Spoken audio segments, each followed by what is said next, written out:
नमस्कार, आप देख रहे हैं सी न्यूज भारत और मैं हूं ऋषभ सक्सेना। वक्त तो चला है उत्तर प्रदेश बुलेटिन का। उत्तर प्रदेश बुलेटिन में बात करेंगे अमरोहा की, जहां स्वास्थ्य विभाग की कार्यप्रणाली पर भाजपा नेता पिंटू भाटी ने गंभीर आरोप लगाए हैं। क्या कुछ पूरा माजरा है, देखिए विस्तार से। अमरोहा में भाजपा नेता पिंटू भाटी ने स्वास्थ्य विभाग पर अस्पतालों, अल्ट्रासाउंड सेंटर्स, लैब और झोला छाप डॉक्टरों से करोड़ों की अवैध वसूली का आरोप लगाए। 3 मई को उनके अल्ट्रासाउंड सेंटर को सीएमओ डॉक्टर सत्यपाल सिंह ने सील किया, जिस पर तीखी बहस और धक्का मुक्की हुई, जिसका वीडियो सोशल मीडिया पर वायरल हो गया है। इसके बाद मुकदमा दर्ज हुआ और भाटी ने मुख्यमंत्री योगी आदित्यनाथ और उप मुख्यमंत्री ब्रजेश पाठक से मिलकर भ्रष्टाचार की शिकायत की। भाटी ने बड़े अफसरों को बेनकाब करने की भी बात कही है। तो पूरे ज़िले का भ्रष्टाचार खत्म होना चाहिए, लेकिन सीएमओ साहब ने जो है उस चीज़ को स्वयं दोषी हैं, उन्होंने स्वयं ही भ्रष्टाचार को यहाँ पर बढ़ावा दिया है और उन्हीं के कहने पर ये सब लोग भ्रष्टाचार यहाँ पर कर रहे हैं। उन्होंने कहा है कि मैं इसकी एक टीम गठित कर रहा हूँ और उस टीम गठित करके मैं जाँच कराता हूँ, लेकिन मैं डीएम साहब से कहना चाहता हूँ कि जो ये टीम गठित भ्रष्टाचार के खिलाफ की जा रही है, ये टीम गठित यदि हो तो वो डीएम साहब करें, क्योंकि इसमें स्वयं सीएमओ साहब ही भ्रष्टाचारी हैं, वो स्वयं ही दोषी हैं। दूसरी बात मैं आपको बताना चाहता हूँ, जैसे अभी यहाँ पर ये मेडिकल का एक जो यूपीपी का मेडिकल हुआ है, उसमें एक टीम गठित होती है, पैनल बनता है, उसमें एक अध्यक्ष बनाया जाता है। डीएम साहब से कहूँगा और अपने प्रदेश के मुख्यमंत्री जी से कहूँगा कि वो उस पैनल को पता कर लें कि उसमें अध्यक्ष किसको बनाया। इसके नाम पर भी यहाँ पर बड़े रूप में ठगी की गई है और बहुत बच्चों से यहाँ पर लूटपाट भी हुई है। पैनल चेंज कर दिया गया, पहले 7 तारीख को पैनल बना दिया। 2 पैनल बने। पहले पैनल को जब इन्होंने देखा कि वो मेरे नज़दीकी लोग नहीं हैं, उसमें अध्यक्ष इन्होंने बनाया था, लेकिन उस अध्यक्ष को फिर इन्होंने कैंसिल करके एक बिना अध्यक्ष के एक वहाँ पर पैनल बनाया, जिस पैनल कोई अध्यक्ष ही नहीं है, और उस पैनल में अध्यक्ष के जो साइन करता है उसी पैनल का एक सदस्य है। और मैं आपको बताऊंगा, जैसे ज़िले में 140 सेंटर हैं, 140 सेंटरों में से कम 120 सेंटर अवैध हैं और 54 सेंटर पंजीकृत हैं जो ऑनलाइन दिखाई देते हैं, बाकी सब ऑफलाइन हैं। एक सेंटर से 30-40 हज़ार रुपये पर मंथ उगाही आती है, जो कि 1 तारीख से और 5 तारीख तक सारा कलेक्शन इनके ऑफिस में होता है। तो इस प्रेस कॉन्फ्रेंस के माध्यम से कहना चाहता हूं कि जो यहाँ की जनता त्रस्त है, यहाँ के लोग परेशान हैं, जो यहाँ भ्रष्टाचारी इन्होंने फैला रखी है, उस पर जल्द से जल्द कार्रवाई हो। कितना अमाउंट का जो भ्रष्टाचार चलता है? मैं 2.5 से 3 करोड़ रुपए यहाँ पर मंथ यहाँ पे घोटाला है, और इसकी सही रूप में यदि जांच की जाए तो सब दूध का दूध और पानी का पानी हो जाएगा। अभी 2 से 3 महीने पहले रहरा सीएससी में डॉक्टर सुशांत जी हैं, जो कि सीएमओ साहब उसके मामा लगते हैं, तो वहाँ पे एक व्यक्ति से 2,70,000 रुपये इन्होंने लिए एक व्यक्ति को नौकरी दिलाने के लिए, और उसकी नौकरी के लिए सर्टिफिकेट इन्होंने फर्जी सर्टिफिकेट उनको दिया, और फर्जी सर्टिफिकेट में मैंने आपको दिखाया अभी उस फर्जी सर्टिफिकेट को इन्होंने जो है उससे वापस लेके फाड़ दिया और उसको 1 महीना के अंदर नौकरी से निकाल दिया, और उसका पैसा भी उसको नहीं दिया। वो व्यक्ति आज अपना आत्मदाह करने के लिए तैयार है। अमरोहा से सी न्यूज संवाददाता गौरव श्रीमाली की रिपोर्ट।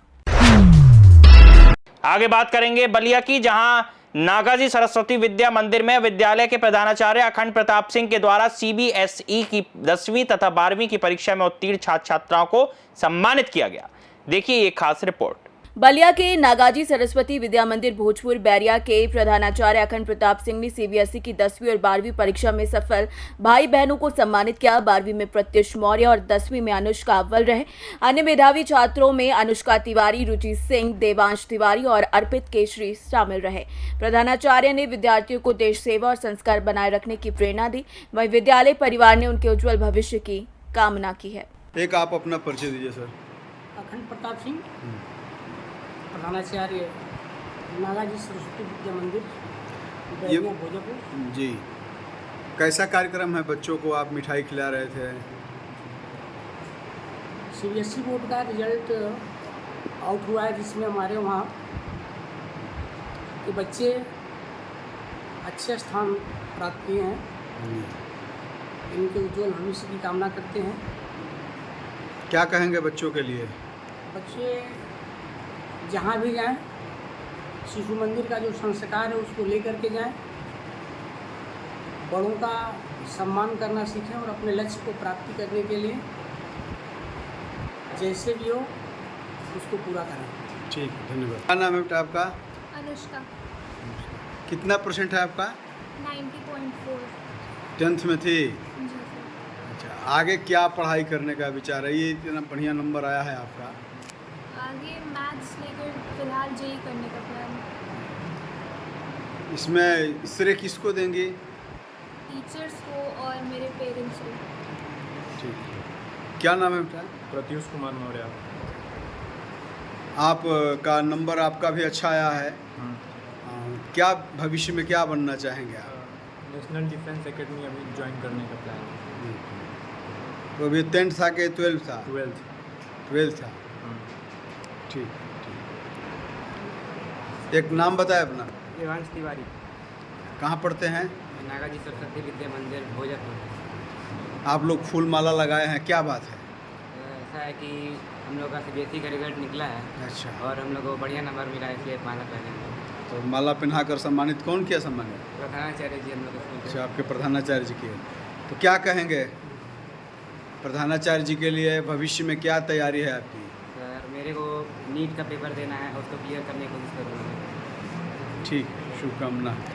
अपना नाम बताएं। अनुष्का तिवारी। कहाँ पढ़ती हैं? नागाजी सरस्वती विद्या मंदिर। नागाजी सरस्वती में। आज सबको मिठाई उठाई खिला रहे थे आपके सर जी, किस बात पे? 10th और 12th का रिजल्ट आया तो उसकी खुशी में। वो आप किस में पढ़ते हुए उत्तीर्ण हुई है? 10th या 12th? 12th में। क्या भविष्य में क्या तैयारी है आपकी? जी करना है, इंजीनियरिंग करना है। तो इतना बढ़िया नंबर आया है, किसको श्रेय देंगी अभी? अपने टीचर्स को और अपने फैमिली को। बलिया से सी न्यूज संवाददाता अर्जुन कुमार की रिपोर्ट। बढ़ेंगे अगली खबर की ओर। प्रयागराज में महिला और बेजुबानों पर अत्याचार की खबर सामने आई है। क्या कुछ पूरा मामला है, देखिए इस रिपोर्ट में। प्रयागराज के हंडिया में प्रयागराज के फूलपुर थाना क्षेत्र के ज्वालापुर गांव में मंगलवार की रात महिला और बेजुबानों पर अत्याचार और तांडव किया गया। वहां बेजुबानों को चाकू से गोदकर मार डाला गया। महिलाओं पर जानलेवा हमला कर जमकर तांडव किया गया। बताया जा रहा है कि ज्वालापुर गांव में एक महिला को कुछ दिन पूर्व कुछ महिलाओं ने मारपीट कर घायल कर दिया था। उक्त महिला मंगलवार की रात अपने मायके के कुछ लोगों को लेकर गाँव आई और गाँव वाले सहयोग से रात को धावा बोलकर सुशीला देवी पत्नी भारत लाल एवं अन्य महिलाओं को चाकू से गोद कर घायल कर दिया। वहीं धावा बोलने पर बेजुबान सुअर को भी चाकू से मार डाला। पीड़ित द्वारा यूपी 112 पुलिस को सूचित किया गया। गंभीर रूप से घायल महिला सुशीला पत्नी भारत लाल की स्वरूप रानी अस्पताल में इलाज उनका चल रहा है। पीड़ित के द्वारा फूलपुर थाने में दर्जन भर लोगों के खिलाफ बलवा, मारपीट, लूटपाट और तोड़फोड़ की तहरीर की गई। इस संबंध में ज्वालापुर प्रधानपति ओम प्रकाश ने बताया कि मुझे और घर के लोग बेकसूर मुकदमे में फंसाना चाहते हैं। उन्होंने पुलिस अधिकारियों से घटना की सत्यता की जांच कर कार्यवाही की गुहार लगाई है। भरतलाल। कौन सा गाँव है? ज्वालापुर थाना फूलपुर। क्या मामला है आपका पूरा? मामला है कि हमारी एक छोटी बहू जो है किशोरी बन के यहाँ आई है और साल भर थी। उसके बाद चली गई मथुरा, शादी कर लिया और फिर वहाँ से गर्भवती होकर आए तो यहाँ बच्चा हुआ दिया है। तो हम लोग मान सम्मान थोड़ा कम कर दिया। तो हमें दुश्मन ओम प्रकाश और उनके लड़के धर्मेंद्र, महेंद्र, उनकी पत्नी समारी और उसका पति ओम प्रकाश और का नाम रहा नहीं है बगड़ों बेटौना के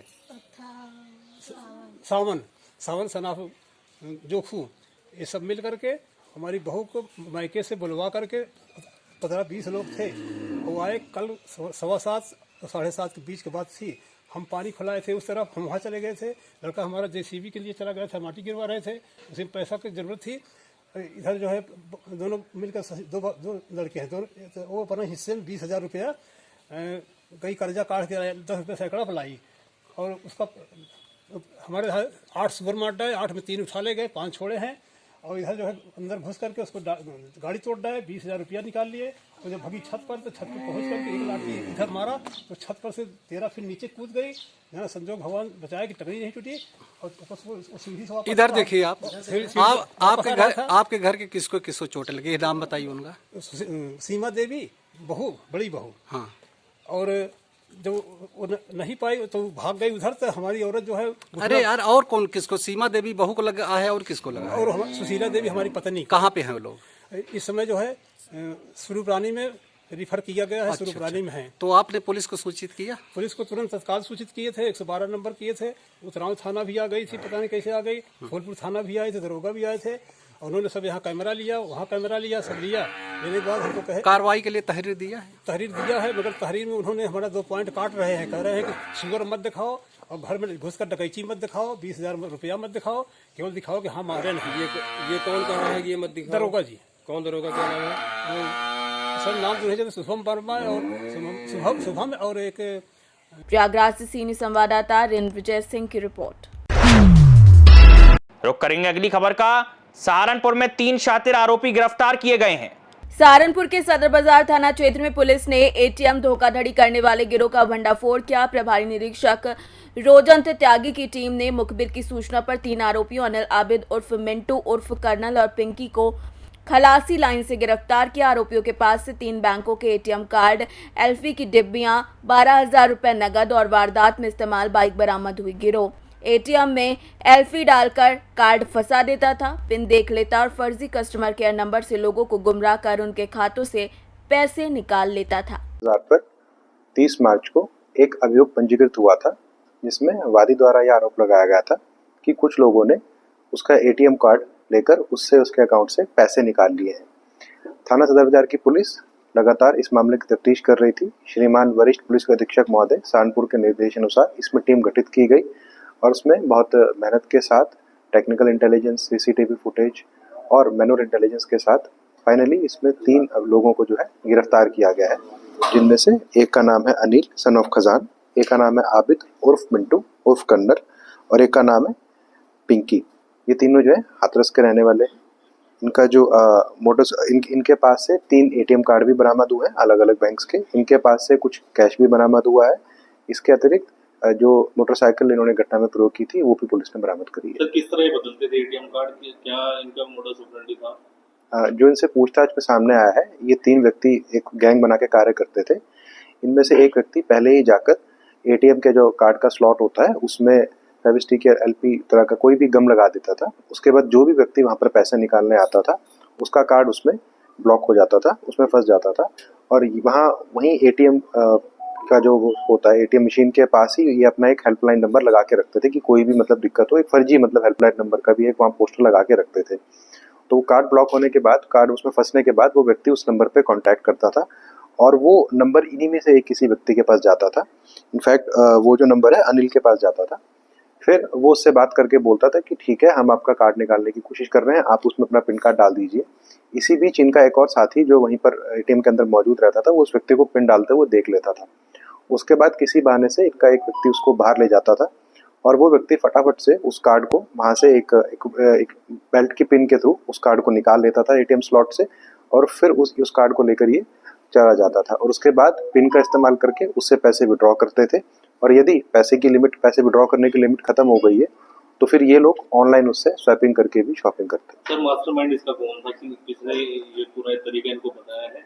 और बैंक में सीसीटीवी लगे होते हैं, एटीएम में सीसीटीवी लगे था, कैसे ये चिपकाते थे वो हेल्पलाइन नंबर, कैसे काम करते थे? हाँ, अभी तक तो जब इससे पूछताछ जो निकल के आ रही है, तीनों का संयुक्त प्लान है। ये एक साथ मिलकर ही काम करते थे, कभी कभी रोल ये चेंज भी कर लेते थे और जहाँ तक आप कह रहे हैं कि सीसीटीवी फुटेज में भी इनके फोटोग्राफ्स आए हैं, उसके थ्रू ही हम इन तक पहुंचे। सर अब तक कितनी घटनाओं को अंजाम दे चुका है, क्या कुछ रिकवरी? अभी फिलहाल इनसे 3 तो जो है एटीएम कार्ड बरामद हुए हैं, तो संभवतः ये 3 घटनाओं को तो मिनिमम अंजाम दे ही चुके हैं। हालांकि इनका कोई आपराधिक इतिहास ऐसा सच नहीं है, तो ये तस्दीक किया जा रहा है कि और कौन कौन सी घटनाओं में ये लोग सम्मिलित हैं। जनपद के सर हैं, यहाँ पर कहाँ रहते हैं? सहारनपुर में किसने इन्हें शरण दी थी, कैसे रहते हैं?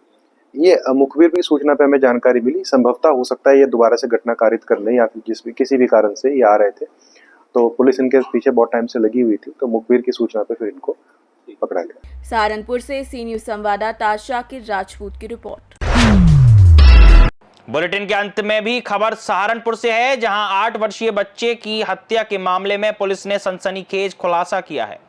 देखिए ये खास रिपोर्ट। सहारनपुर के चिलकाना थाना क्षेत्र में 8 वर्षीय सरफराज की हत्या के मामले में पुलिस ने चौंकाने वाला खुलासा करते हुए 2 अभियुक्त मुस्तफा उर्फ कोबरा और उसकी मां जरीना को गिरफ्तार किया है। 10 मई को लापता हुए बच्चे का शव 12 मई को बेहट थाना क्षेत्र में मिला था। पुलिस जांच में पता चला कि पुरानी रंजिश के चलते मां बेटे ने बच्चे को मोबाइल दिखाने के बहाने घर बुलाकर गला घोट कर हत्या की और शव को रजवाहे में फेंक दिया। साक्ष्य मिटाने के लिए चप्पल और साफा जला दिए। पुलिस ने हत्या में प्रयुक्त सामान बरामद कर अभियुक्तों को न्यायालय में पेश किया है। थाना चिलकाना क्षेत्र पर 11 तारीख को पुलिस को एक फैमिली द्वारा सूचना दी गई कि उनके घर का जो है 8 वर्षीय बच्चा करीब वो जो है घर से गायब है। पुलिस ने तत्काल उसमें मुकदमा पंजीकृत किया और उसमें जो है अभियुक्तों को ढूंढने के लिए पुलिस ने कार्रवाई शुरू कर दी। उसके 2 दिन बाद एक बच्चे का शव भेड़ क्षेत्र से प्राप्त हुआ। जब चिल्काना पुलिस को यह सूचना मिली तो उसने उस बच्चे के जिनका हमारे पास गुमशुद की जिसके हमारे पास जो है रिपोर्ट दर्ज थी, उसके परिवारजनों के साथ जाकर उस बच्चे को वेरीफाई किया तो ये बच्चा वही था जो चिल्काना क्षेत्र से जो गुम हुआ था। इसके बाद इसके अभियुक्तों को पकड़ा गया, मुखबिर की सूचना के आधार पर उनको पकड़ा गया और उनसे पूछताछ की गई। तो इसमें 2 अभियुक्त जो है वो सामने निकल कर आए, जिनमें से एक का नाम है मुस्तफ़ा उर्फ कोबरा पुत्र इकराम और दूसरा है जरीना पत्री इकराम। ये चिल्काना क्षेत्र के निवासी हैं। इनफैक्ट ये जहाँ जो बच्चा जिस घर में रहता था उसके पास ही इनका जो है आवास है और ये दोनों इस घटना में इन्वॉल्व थे। इन्होंने इस बात को कबूला भी है। इनका ये कहना है कि जो ये था जरीना थी और जो मुस्तफ़ा, इनके जो पिता थे, उनके शायद संबंध जो थे वो इस जो लड़का जो डिसीज्ड है उसकी चाची के साथ थे और इस चीज़ को लेकर इनकी गांव में काफ़ी बदनामी भी हुई थी। उन लोगों ने आके इनके एक बार घर पे इस चीज़ के लेकर कहासुनी भी हुई थी और उसके अतिरिक्त जो मुस्तफ़ा का बड़ा भाई था किसी कारण से उसकी मौत का जिम्मेवार भी ये लोग जो डिसीज्ड है उसकी फैमिली वालों को मानते थे। तो इस बात को लेकर ये जो लोग थे ये ऑलरेडी उस डिसीज की फैमिली का अगेंस्ट रंजिश रखते थे। तो इसी चीज़ के चलते ये लोग मौके की तलाश में थे। तो वो जब बच्चा इनको घर के पास दिखा तो एक्यूज ने उसको अपने मोबाइल पे कुछ वीडियो गेम या इस तरह की कुछ चीज़ दिखा के उसको अट्रैक्ट किया और उसको अपने घर ले गया। फिर उसने उसका तकिया रखकर उसका जो है सांस घोट दिया और फिर उसका गला भी उसने घोट दिया, एक कपड़े के टुकड़े से उसका गला भी घोट दिया गया। उसके बाद इसकी माँ ने इसे एक बोरी दी। उस बोरी के अंदर ये लोग लाश को डालकर अपने टेम्पो के द्वारा लाश को बेहट क्षेत्र में एक नहर में फेंका है, रजवाहे में फेंका है। सर क्या यही बस इनकी दुश्मनी थी या कुछ और भी आस पड़ोस का मामला? नहीं, मुख्य कारण यही है क्योंकि जब इनके पिता के ऊपर बलात्कार इस टाइप के आरोप लगाए जा रहे थे तो इनकी मोहल्ले में काफ़ी बदनामी भी हुई थी और वो लोगों ने घर में आके इनके साथ कहासुनी भी की थी। और उसके अतिरिक्त इनका जो बड़ा भाई था जो इनके परिवार में काफ़ी महत्वपूर्ण सदस्य था, किसी न किसी कारण जब वो मरा था तो उसकी मौत की सूचना भी पहले इसके परिवार ने ही उन्हें दी थी। तो ये उसकी मौत में भी इसको जिम्मेवार समझते थे। सहारनपुर से सीनियर संवाददाता शाकिर राजपूत की रिपोर्ट। इस उत्तर प्रदेश बुलेटिन में फिलहाल इतना ही। देश और दुनिया की तमाम खबरों के लिए आप देखते रहिए सी न्यूज़ भारत।